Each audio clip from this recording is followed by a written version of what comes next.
Mamang, Cok. Ya, Astagfirullah. kenapa? Ada yang aneh?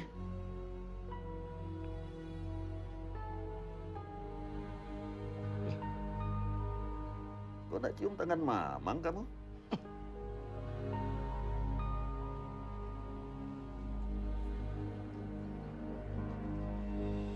Mang, ini bukan usaha yang baik, Mang. Di negeri ini banyak orang susah.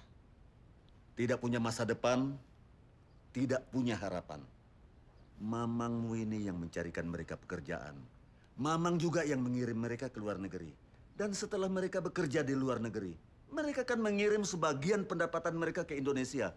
Itu udah bisa buat negara. Itu benar. Tapi proses itu kan ada aturan main yang harus dipatuhi. Seperti batasan umur, tidak boleh kurang daripada 18 tahun. Tapi kenapa ini dimanipulasi? Kenapa? Yang mestinya dikirim ke luar negeri sebagai TKI itu yang sudah punya kecakapan. Bukan asal. Ini hanya jadi pembantu. Dan lebih parahnya lagi, kalau dia tidak bisa apa-apa, dia akan dilecehkan, direndahkan, disiksa, bahkan dijadikan pelacur. Kamu itu sama saja dengan orang LSM. Pikiran kamu itu sudah dipengaruhi Barat. Kamu kan tahu, tingkat ekonomi negara-negara Barat itu sudah jauh di atas kita. Bagaimana bisa menyamakan standar hidup dengan mereka? Untuk bekerja saja harus menunggu berumur 18 tahun. Untuk negara-negara maju itu tidak ada masalah. Mereka bisa mengisi waktu sambil bersekolah. Nganggur saja mereka dibayar kok. Tapi di negara kita, banyak orang susah, banyak orang miskin. Jangankan cari duit untuk nyekolahkan anak. Untuk makan saja susah kok. Hidup kan harus berjalan terus.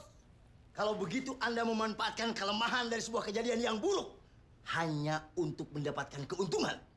Dan saya melihat rekrutmen yang salah, menipu dengan jebakan-jebakan dan memberikan harapan-harapan yang memiliki cara muluk-muluk. masing-masing untuk mencapai tujuan, Gatot. Kamu kan hanya melihat dari satu sisi saja. Coba lihat dari sisi yang lain dan bilang sama Mamang.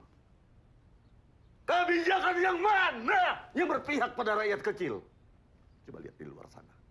Orang kecil, orang miskin, hak-hak mereka tidak dibela. Mereka malah dikorbankan hanya untuk pencitraan bangsa. Anda begitu bisa leluasa berbicara karena Anda dalam posisi yang mendapatkan keuntungan. Tapi akan lain halnya bila Anda adalah bagian daripada korban. Kalian itu hanya bisa ngerecokin mereka yang berusaha, yang terpaksa harus tetap bekerja tanpa memberikan solusi kecuali orasi yang basi.